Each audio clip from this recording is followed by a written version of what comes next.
கிறிஸ்துவுக்குள்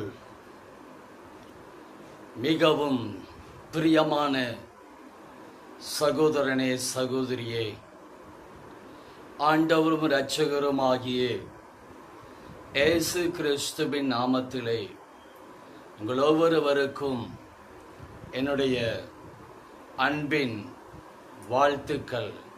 ஹல்லேலூயா, ஹல்லேலூயா, ஹல்லேலூயா.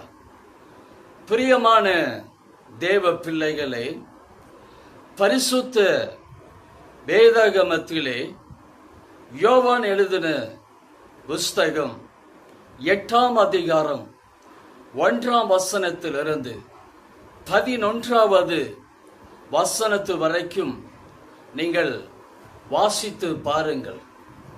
அங்கே இயேசு ஒரு தேவாலயத்திற்கு வந்தார். திரளான ஜனங்களும் அங்கு வந்தார்கள். திரளான ஜனங்களை கண்ட இயேசு அவர்களுக்கு உபதேசம் பண்ணி கொண்டிருந்தார். அப்பொழுது சில வேத பாரகர்களும் பரிசேயரும் விபச்சாரத்திலே கண்டுபிடிக்கப்பட்ட ஒரு மகளை இயேசுவின் நடுவிலே கொண்டு வந்து நிறுத்தி, ஆண்டவரே, இவள் விபச்சாரத்திலே கையும் மெய்யுமாய் பிடிக்கப்பட்டாள். இப்படிப்பட்டவர்களை கல்லெறிந்து கொள்ள வேண்டும் என்று மோசையினுடைய நியாய பிரமாணத்திலே கட்டளையிட்டிருக்கிறாரே என்று. அப்பொழுது ஆண்டவர் கீழே குனிந்து தரையிலே எழுதி கொண்டிருந்தார். இந்த வேத பாதகரும் பரிசேயரும் ஓயாமல் ஆண்டவரை பார்த்து கேட்டுக்கொண்டே இருந்தார்கள். இயேசு அவர்களை நிமிர்ந்து பார்த்து, முதலாவது உங்களில் பாவம் இல்லாதவன் எவனோ அவன் கல்லெறிய கடவன் என்று ஆண்டவர் சொன்னார். பிறகு மீண்டுமாய் தரையிலே குனிந்து தன்னுடைய விரலினாலே எழுதி கொண்டிருந்தார். ஏன் அவர்கள் அப்படி சொன்னார்கள்? மோசே நியாய பிரமாணத்திலே சொல்லப்பட்ட அந்த கல்லெறிந்து கொல்லப்பட வேண்டும் என்கிற அந்த கட்டளையை ஆண்டவர் செய்வாரா அல்லது அவளை மன்னித்து விடுவாரா என்று சோதிப்பதற்காக, அவரிடத்திலே குற்றம் கண்டுபிடிப்பதற்காக அவர்கள் அப்படி சொன்னார்கள். ஆனால் இயேசு தரையிலே குனிந்து எழுதிவிட்டு நிமிர்ந்து பார்த்த பொழுது அங்கே ஒருவரும் இல்லை. ஏனென்றால் இயேசு என்ன சொன்னார்? உங்களில் பாவம் இல்லாதவன் முதலாவது இவள் மேலே கல்லெறிய கடவன் என்று சொன்னார் அல்லவா? ஆனால் அவர்கள் ஒவ்வொருவராய் தன்னுடைய மனசாட்சி நிமித்தம் கடிந்து கொள்ளப்பட்டு பெரியோர் முதல் சிறியோர் வரைக்கும் போய்விட்டார்கள். இயேசு நிமிர்ந்து பார்த்து அந்த ஸ்திரியை பார்த்து, ஸ்திரியே, ஒருவரும் உன்னை ஆக்கினிக்குள்ளாக தீர்க்கவில்லையா என்று. ஸ்திரி சொன்னாள், இல்லை ஆண்டவரே என்று சொல்லி. என் அன்பு தேவ பிள்ளைகளே, ஆண்டவர் சொன்னார், நானும் உன்னை ஆக்கினிக்குள்ளாக தீர்க்கிறதில்லை. இனி போ, பாவம் செய்யாதே. இனி போ, நீ இனி பாவம் செய்யாதே என்று சொல்லி அந்த மகளை மன்னித்து விட்டார். என் அன்பு தேவ பிள்ளைகளே, வேதத்திலே நாம் பார்க்கும் பொழுது ஆண்டவர் என்ன சொல்லி இருக்கிறார்? ஒருவரையும் நீங்கள் குற்றவாளிகள் என்று தீர்க்காதிருங்கள் என்று ஆண்டவர் சொல்லவில்லையா?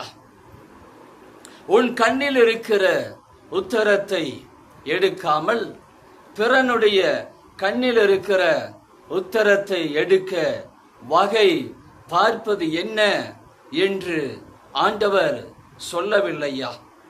ஆனால் பிரியமான தேவ பிள்ளைகளே, இன்றைக்கு நம்மிடத்தில் குற்றங்களை வைத்துக்கொண்டு, நம்மிடத்தில் குறைகளை வைத்துக்கொண்டு, நம்முடைய கண்ணிலே உத்தரத்தை வைத்துக்கொண்டு மற்றவர்களை குற்றம் சொல்லுவது, குற்றம் தீர்ப்பது, அந்த குற்றத்திற்கு தண்டனை வாங்கி கொடுப்பது என்பதை போல நம்மை ஒரு நீதிமானாக, நம்மை ஒரு பரிசுத்தவானாக, நம்மை ஒரு உண்மையுள்ளவர்களாக நம்மை காட்டிக்கொள்ள விரும்புகிறோம்.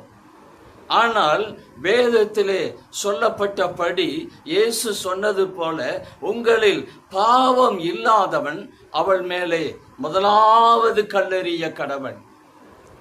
அவர்கள் யாரும் கல்லெறியப்படவில்லை. காரணம், தங்களுடைய மனசாட்சியிலே கடிந்து கொள்ளப்பட்டார்கள். ஒருவன் நினைத்திருப்பான், ஐயோ போன வாரம் நானும் தானே விபச்சாரம் செய்தேன். இன்னொருவன் நினைத்திருப்பான், நான் கொலை செய்தேனே. இன்னொருவன் நினைத்திருப்பான், நான் கொள்ளையடித்தேனே. இன்னொருவன் நினைத்திருப்பான், இன்னொரு பிள்ளைகளுடைய வீடு வாசலை நான் அபகரித்து கொண்டேனே. இன்னொருவன் நினைத்திருப்பான், நான் செய்கிற வேலை ஸ்தலத்திலே லஞ்சம் வாங்கினேனே என்று. என் அன்பு தேவ பிள்ளைகளே, இப்படியாக நம்முடைய பாவங்கள் நம்முடைய மனசாட்சியின் நிமித்தம் கடிந்து கொள்ளப்படுகிறது. என் அன்பு தேவ பிள்ளையே, வேதம் நமக்கு என்ன சொல்லுகிறது? தன்னுடைய பாவங்களை மறைக்கிறவன் வாழ்வடைய மாட்டான். அவைகளை அறிக்கை செய்து விட்டு விடுகிறவனோ இரக்கம் பெறுவான். நம்மை நாமே பாவம் இல்லை என்போமானால் நம்மை நாமே வஞ்சிக்கிறவர்களாய் இருப்போம் என்று வேதம் சொல்லுகிறது. உங்கள் பாவம் உங்களை தொடர்ந்து பிடிக்கும் என்று வேதம் சொல்லுகிறது அல்லவா? ஆகவே என் அன்பு தேவ பிள்ளைகளை, நம்முடைய பாவங்களை ஆண்டவருடைய சமூகத்திலே அறிக்கை செய்து விட்டுவிட வேண்டும். நம்முடைய குற்றங்களை, நம்முடைய குறைகளை, நம்முடைய துணிகரமான பாவங்களை, நம்முடைய மீறுதலை, நம்முடைய எல்லா விதமான தேவனுக்கு பிரியமில்லாத எல்லா காரியங்களையும் அறிக்கை செய்து விட்டுவிட வேண்டும். முடிந்தவரை மற்றவர்களை குற்றவாளிகள் என்று தீர்க்க கூடாதபடிக்கு தேவ சமூகத்திலே நம்முடைய குற்றங்களை ஒப்புக்கொள்ள வேண்டும். நம்முடைய குறைகளை ஆண்டவருடைய சமூகத்திலே நாம் ஒப்புக்கொள்ள வேண்டும். என் அன்பு தேவ பிள்ளைகளே, கர்த்தருடைய பரிசுத்த நாமத்திற்கு மகிமை உண்டாகட்டும். இந்த ஸ்திரியை போல ஆண்டவர் எப்படி அவளை ஆக்கினிக்குள்ளாக அவர்களும் தீர்க்காதபடிக்கு விடுவித்து, தானும் ஆண்டவராக இயேசுவும் அவளை ஆக்கினிக்குள்ளாக தீர்க்காதபடிக்கு அவளுடைய பாவங்களை மன்னித்து அவர் எப்படி அந்த மகளை ரட்சித்தாரோ, அது போல நம்முடைய பாவங்கள் குற்றங்களை ஆண்டுடைய சமூகத்திலே அறிக்கை செய்து விட்டு விடுவோமாக. ஆமேன், ஆமேன், ஆமேன். கர்த்தர் தாமே ஒவ்வொருவரையும் பேர் பேராக, நபர் நபராக ஆசீர்வதிப்பாராக. ஆமேன், ஆமேன், ஆமேன்.